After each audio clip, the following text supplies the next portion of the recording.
আসসালামু আলাইকুম। আজকে আপনাদের সাথে শেয়ার করব মালাই মাশরুম চিকেন।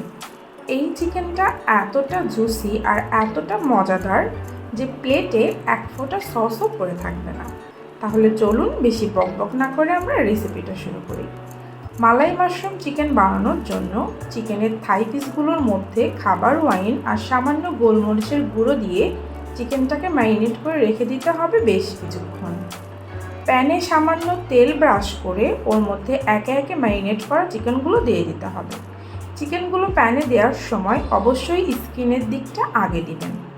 এরপরে চিকেনগুলো বেশ ভালো করে ভেজে তুলে নিতে হবে।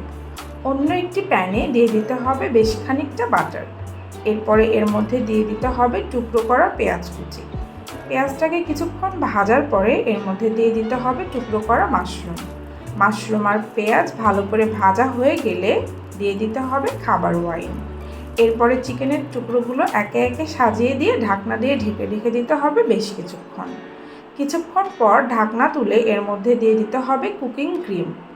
কয়েক মিনিট ফোটানোর পরেই কিন্তু তৈরি হয়ে যাবে মজাদার মালাই মাশরুম চিকেন। আর হ্যাঁ, সবার শেষে চিকেনের উপরে দিয়ে দিতে হবে কিন্তু সামান্য পার্সলে কুচি। রেসিপি ভালো লাগলে অবশ্যই লাইক, কমেন্ট, শেয়ার, চ্যানেলকে সাবস্ক্রাইব, পেজকে ফলো করুন।